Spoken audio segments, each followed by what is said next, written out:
simply that I was born without a full urethra that goes all the way through.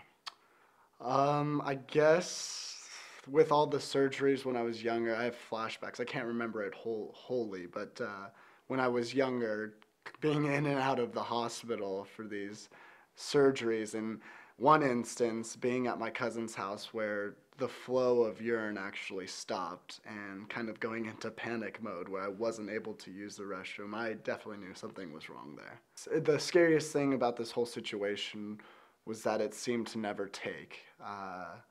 I would leave the hospital, leave a outpatient surgery with the hope that it would be fine and I wouldn't have to come back. And then upon the next visits, over a certain amount of length of time, it just went back to the way it was. It didn't continue to get better. It got worse over and over and over. I believe it was 6 surgeries I had with the previous urologist, and it just didn't take. And it was frustrating. The hardest part of this whole process of surgeries was the fact that it seemed to never end. It was a long process. I wasn't able to talk openly amongst my peers, and I believe not being able to be open amongst friends and others that are your age was probably the hardest part, and keeping it a secret from so many people, having to, I guess, lie when you're not able to go out for a period of a week, 2 weeks after a surgery. That was the hardest part. With my previous urologist before Dr. Gelman, I believe I was around 11 years old, just entering junior high, I believe, where my previous doctor just felt defeated and gave us the name of Dr. Gelman to go see him and talk to him. And I think after that first initial conversation, things seemed to look up from there. He had more confidence than the previous doctor had with dealing with my, I guess, condition. After meeting Dr. Gelman, I believe the process began in around junior high, around 11, 12 years old. I can't remember the exact age. And after meeting with him, he was kind of detailing the different surgeries we're going to undertake. And it was going to be a drastic surgery rather than the small scrapings that I guess, received from the previous urologist. Essentially, the first surgery, they would just start fresh with a new urethra. They would let me go through puberty, ultimately finish puberty for the most part, and then redesign essentially a new urethra for me. And so in junior high, I had the first initial surgery, took a skin graft, and started growing another urethra. And then it was after puberty where the next surgeries began. During the initial surgery, hope was up because of the other urologists. I felt this one, after researching and doing some background on him, it kind of seemed like he was the go-to doctor for major urological surgery. So that kind of gave me hope. At the same time, there had been so many surgeries, I wouldn't feel perfect, I guess, until after it was all over. So there was always this thing in the back of my mind, just what if it doesn't take? But it was a little bit better working with someone who had the background as Dr. Gelman did. After the first surgery, the recovery had to have taken a few weeks. I remember being bandaged up for a while and having to change the dressings often. I believe it took at least 2 weeks before going back to the doctor to see him, to check out, make sure everything was okay, no infection. So it took a while. Of course, after that initial time, I had the length of my puberty to kind of make sure everything's healed, to grow the new urethra. After the second surgery, after the big surgery when the new urethra was attached and I went back into Dr. Gelman's office to see how my urine flow was. And they took out a suprapubic tube, which I had inserted. So essentially I was peeing from the, into a bag. And so as soon as they took it out and I was able to use my urethra to urinate, I felt much different, and that it actually worked. I felt like it actually worked because the flow was unlike I've ever had in my past. It's kind of embarrassing. It gushed out of me. So at that point, I knew I was good.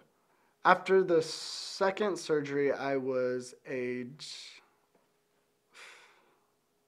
13 or 14, and now looking back at 22 years old, I still feel outstanding. Like, haven't had really any problems since at all.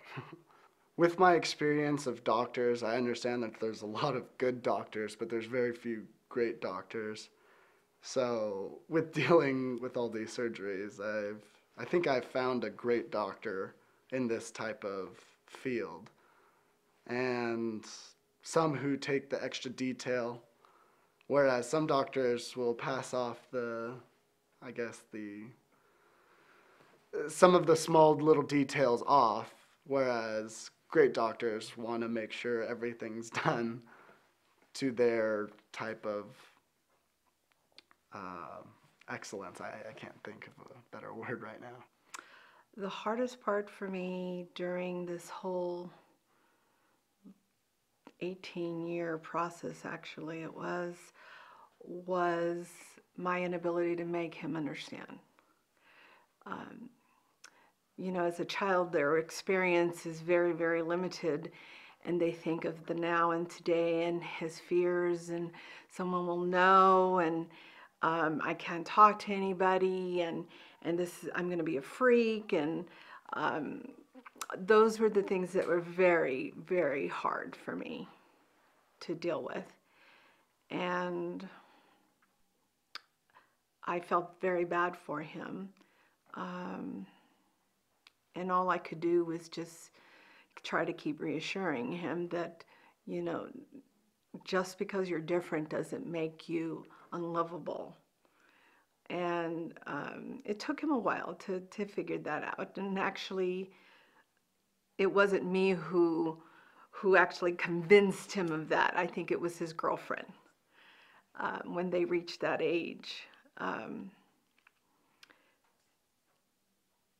It's funny, I was listening to his comments, and you're right, they have a different perspective of what was going on, because you don't want to deal and you don't want to remember. I think most mothers feel guilty, like, what did I do, during gestation, that this, was a result of this condition for my son. Why can't they fix it? And that's what's so terrible. You have these surgeries, you're little, you're a year old, and subsequently, and then there's 5, and they don't know why. They don't truly understand why, and you can't do anything about it. From the moment he went through the procedures to check to see what he had to work with, I noticed a tremendous difference. He does his own x-rays. He studied plastic surgery to look at the differences in the healing and the results. And when he did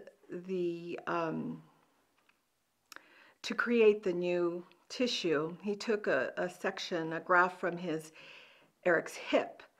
And it was the most amazing thing because it looked like a little net. And it was hours and hours and hours of stitching that he did to make sure that it all got adhesed so that there would be good blood flow. And what I noticed is on the wound where the graft was made, he hit the bandaging, as you call it, was different than anything I'd ever seen.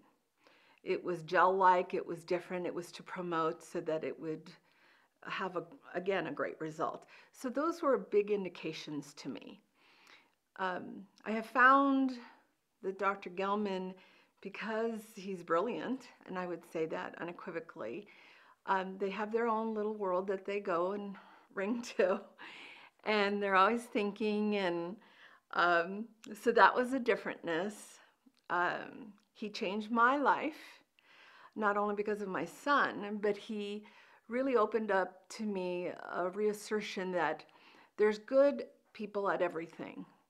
And my son had said it prior to me, but there's very few great people. And in certain cases, you need great people, and you will notice immediately. It's since then, I only go for great doctors. Anyway, I can't say enough about Dr. Gelman because, like I said, he changed my life, and I'm, in turn, been trying to change other people's life because family and friends are important and you want the best results. After what we've been through since he was born, what more could I ask?